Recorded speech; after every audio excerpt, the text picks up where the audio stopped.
नमस्कार दोस्तों।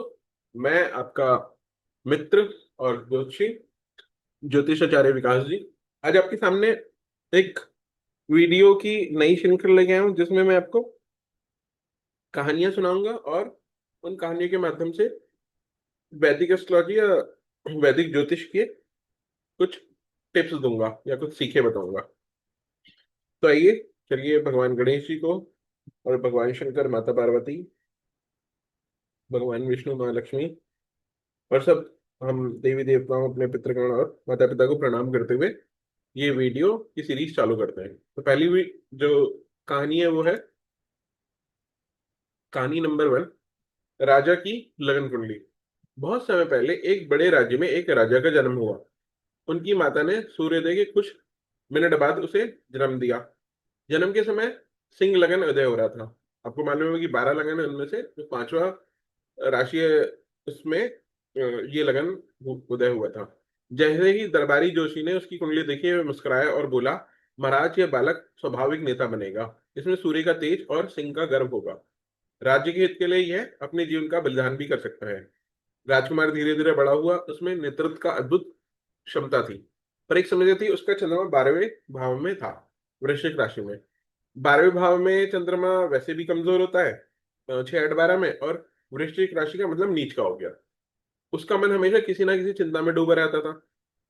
कभी उसे डर लगता था कि लोग उससे दूर हो जाएंगे, कभी ये चिंता होती थी कि राज्य बिखर न जाए। जब ये युवा बना, उसके घमंड और चिंता के कारण प्रजा उससे नाराज रहने लगी। एक दिन उसने दरबारी जोशी को फिर बुलाया। जोशी बोला, राजन, आपकी कुंडली में लगन बलवान है लेकिन मन कमजोर है। ये आपका सबसे बड़ा शत्रु बन सकता है।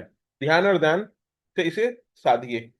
राजा ने हर दिन ध्यान करना शुरू किया और गरीबों में अन्न बांटने लगा। कुछ ही वर्षों में प्रजा का विश्वास लौट आया और वह इतिहास में एक महान शासक के रूप में प्रसिद्ध हुआ।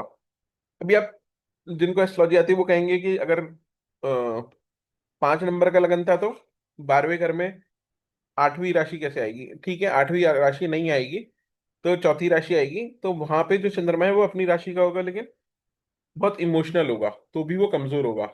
और क्योंकि वो 4 8 12 का ट्राइन है, तो एक तरीके से वो इतना स्ट्रांग होता नहीं है। तो आप इस चीज को थोड़ा अवॉइड करिए। जो मैं संदेश देना चाहता हूँ आप उसको ले लीजिएगा तो अच्छा रहेगा। अब इससे हमें क्या पता चलता है कि लगन जो आपका असेंडेंट होता है वो आपकी पूरी पर्सनैलिटी और जीवन का आधार होता है।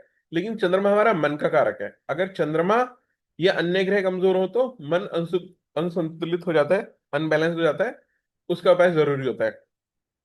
बात यह है कि शरीर हमारे स्ट्रांग है लेकिन मन खराब है, तो मन के हारे हारे मन के जीते जीते, वो वाली कहावत है। तो मून का स्ट्रांग होना भी बहुत जरूरी है। तो दोस्तों, आशा करता हूँ कि आपको ये कहानी अच्छी लगी होगी। और भी कहानियों के साथ मैं आपके सामने आता रहूंगा।